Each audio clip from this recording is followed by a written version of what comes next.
పిల్లలు పేరెంట్స్ మెచ్చిన university సంకల్ Chand Patel university Gujarat.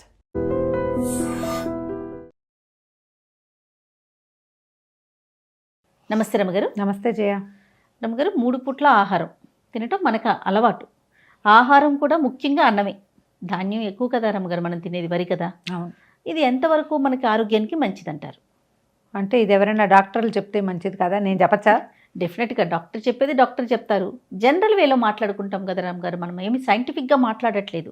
అన్నం తింటే ఎంత క్యాలరీస్ వస్తాయి, లేకపోతే ఎంత ప్రోటీన్ వస్తుంది, దాంట్లో గ్లూకోజ్ ఎంత ఉంటుంది, అది కాదు. జనరల్ వేలో మనం మాట్లాడుకుందాం. మనది అసలు ముప్పొద్దుల భోజన సంస్కృతే జయ. ముప్పొద్దుల భోజన సంస్కృతి నాడు మనకి మెషిన్లు లేవు, పనివాళ్ల సౌకర్యాలు అవి తక్కువ ఉన్న కాలం. తర్వాత ట్రాన్స్పోర్టేషన్స్ లేవు, ఎక్కడికి వెళ్ళాలన్నా మనం నడవాలి.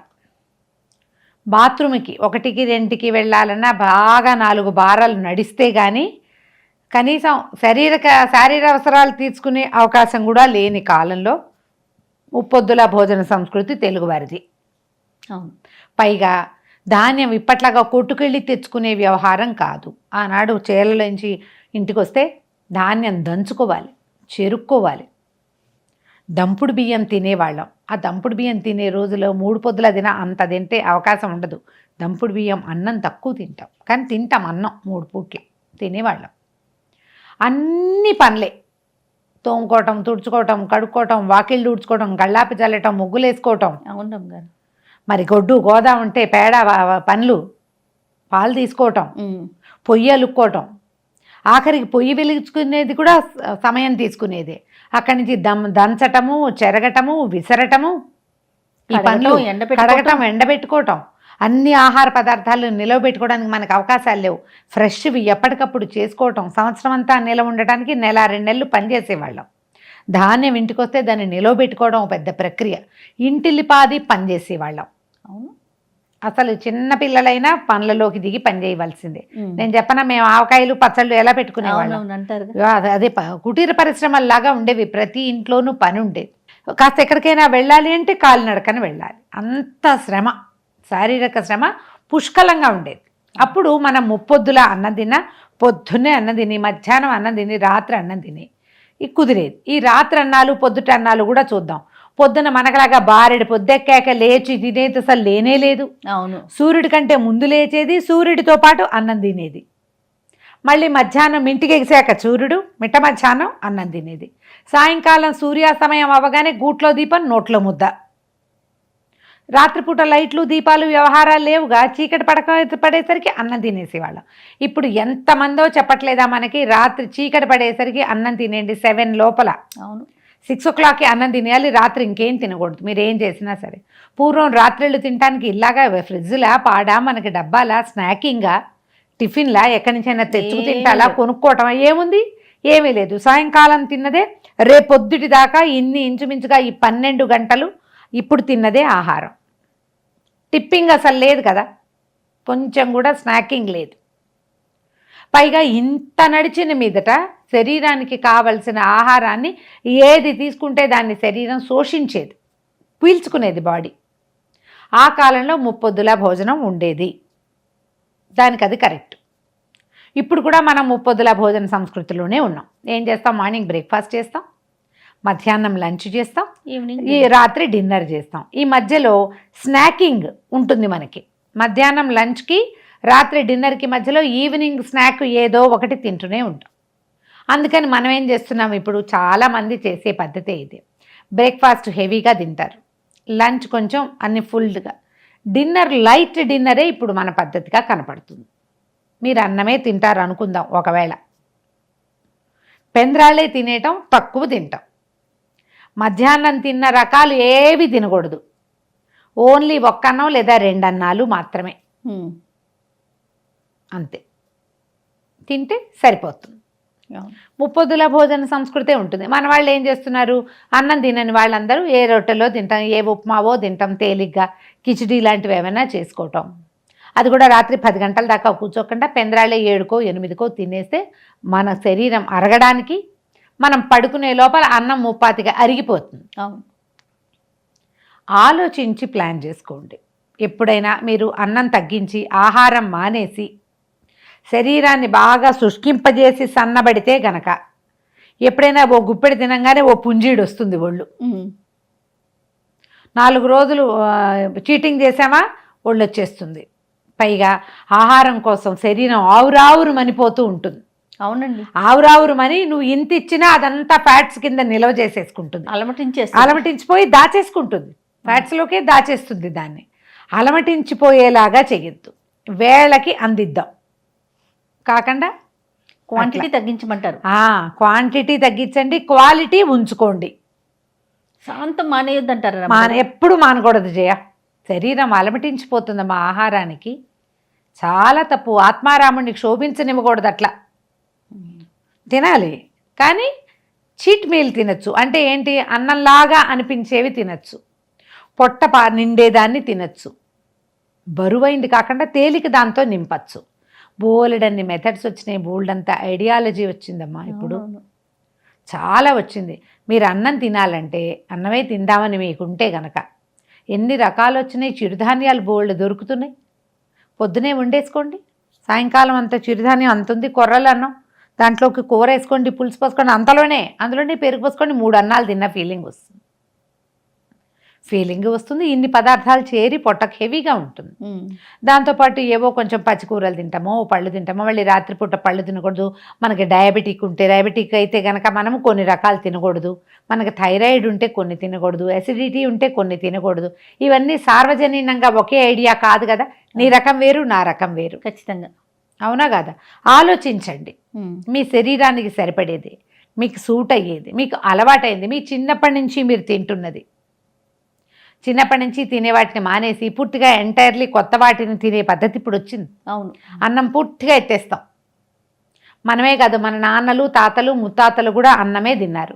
మనం ఇప్పుడు డైటింగ్ కోసమనో, డయాబెటీస్ కోసమనో, మెయింటెనెన్స్ కోసమనో, క్యాలరీస్ తగ్గించాలన్న ఒక ఉద్దేశంతో అన్నాన్ని పూర్తిగా ఎత్తేసి దాని బదులు కొర్రలు ఇంకో ఏమిటో తింటున్నారు.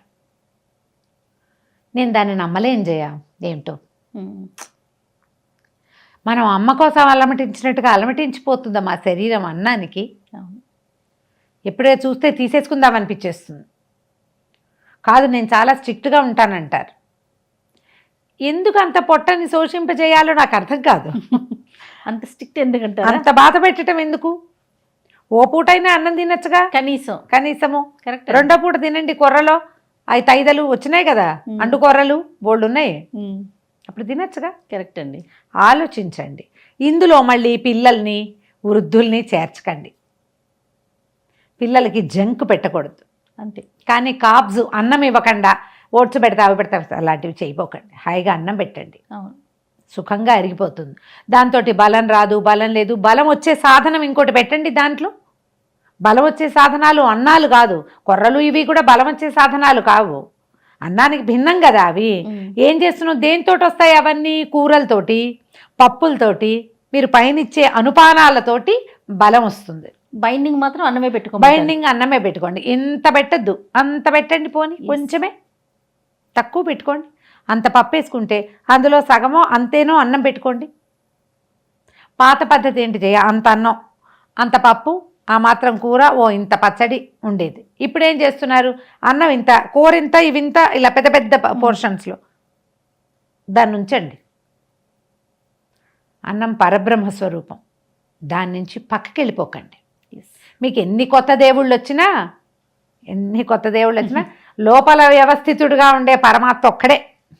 బయట వాళ్ళు ఏం ఇంపార్టెంట్ కాదు, లోపల ఉండేవాడే. ఆ శరీరానికి అసలు కావాల్సిందేమిటి? మీ జీన్కి కావాల్సిందేంటి? జెనెటికల్గా మీరు కొన్ని తరాల వెంబడి ఏం తింటున్నారు, అది చాలా ముఖ్యమైనది. మీరు ఏ నదీ పరివాహక ప్రాంతాల్లో పుట్టారో అక్కడ పెరిగే ప్రధానమైన గ్రెయిన్ గింజ ఏదో అది మీ అన్నం, అది మీ ఆహారం. ఇప్పుడు అనంతపురం వాళ్ళంతా జొన్నలు తింటారు. అవును, వాళ్ళకి అది ఆహారం. మన వైపు జొన్నలు తింటాం, మన తాతల నాడే పోయింది. అవును, మనం మా తాత ముత్తాతల నుంచి బియ్యమే తింటున్నాం కదా. అవును. ఇప్పుడు ఇవి 2 వేరు భావాలు చేయాలి. నా ఉద్దేశం ఇది, నేను డాక్టర్ని గాను. నా ఉద్దేశం ఇది. ఒక చంటి పిల్లాడు ఉన్నాడు, 1 ఏడాది లోపల పిల్లాడు. ఏది జొన్నన్నం పెట్టుబడికి కొర్రలు పెడతావా? పెట్టలేం కదా. వాడికి అరుగుతుందా పాపం? తేలిగ్గా అరిగేది కదా వాడికి ఇవ్వాల్సింది. అన్నం బియ్యం వేయించి కొద్దిగా అంత చేసి పెడితే అరిగిపోతుంది సులువుగా. మనం అలా అలవాటు చేస్తాం. కానీ అనంతపురం రాయలసీమ వాళ్ళకి జొన్నలు అలవాటు ఉంటే బాగా దాన్ని సన్నటిగా చేసి దాన్ని నిలవబెట్టి అక్కడ పద్ధతి ప్రకారం పెట్టుకుంటారు. అంతే కదా, పెట్టలేం కదా. ఓట్స్ పెడుతున్నారు ఇవాళ రేపు చిన్నపిల్లలకి, ఎందుకు వచ్చిన ఓట్సో తెలియదు, దిక్కుమాలిన ఓట్స్. అసలు మన దగ్గర పండే గింజే కాదు అది, ఎందుకు వచ్చిన గోల? అమ్మ ఆలోచించండి, దేనికైనా లాజిక్ కావాలి కదా. ఖచ్చితంగా దీనికి కూడా లాజిక్కే వాడండి. మీరు ముప్పొద్దుల భోజనం 3 పూట్ల ఆహారం తీసుకునేటట్టయితే హెవీగా తీసుకోకుండా మీడియంగా తీసుకుని శరీరాన్ని మెయింటైన్ చేసుకోండి. ఎప్పుడు కూడా అన్నం శరీరానికి అవసరం, కానీ అదే బలం అనుకోవద్దు. మీరు చేసే శారీరక శ్రమ వల్ల మీరు తీసుకున్న ఆహారము శక్తిగా ఒంటికి శోషిస్తుంది, అంతే. ఎక్సర్సైజ్ బలాన్ని ఇస్తుంది, దానికి తిండి అవసరం. తిండే బలం అని మాత్రం మీరు అనుకోవద్దు. ఎంత పెట్టినా మీరు ఎక్సర్సైజ్ చేస్తేనే, ఎంత అద్భుతమైన ఆహారం ఇచ్చినా, మీరు నడిస్తే, వంగితే, కూర్చుంటే, లేస్తే, అప్పుడు పరిగెడితే, అప్పుడు మీరు తిన్న ఆహారంలోని శక్తిని శరీరం శోషించుకుని దాన్ని నిలవ పెరుగుతుంది. ఎప్పుడైనా ఇదే పద్ధతి, అంతే. ఆలోచించండి, ఆచరించండి, తప్పకుండా. నమస్తే చే. And for more videos, Please subscribe to iDream. Please subscribe to iDream. Please subscribe iDream. And please subscribe to iDream. For more videos, subscribe to iDream.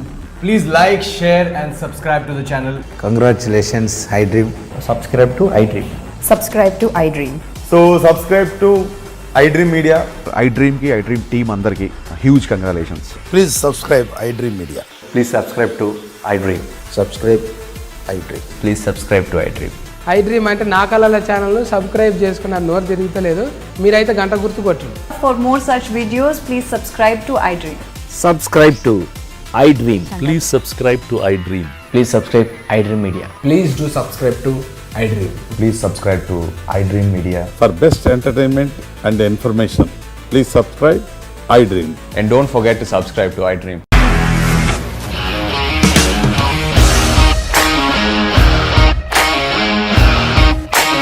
ఇండస్ట్రీలో కమిట్మెంట్ ఇష్యూస్ వస్తే నీకు కూడా వచ్చినట్టు మార్నింగ్ తీసుకెళ్ళాలంటే కొట్టి పడేస్తారు.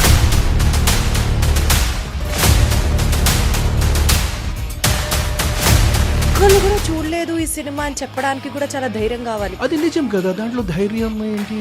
నెక్స్ట్ డే ప్లేట్ మార్చేస్తే తప్పు కదా. As of now, we are comfortable this అని నేను అనుకుంటున్నాను. రష్మిక గారిది మీది ఒకే ఊరంట కదా. నీకు కోపం వచ్చిందంటే బాగా తిట్టేత్తరా?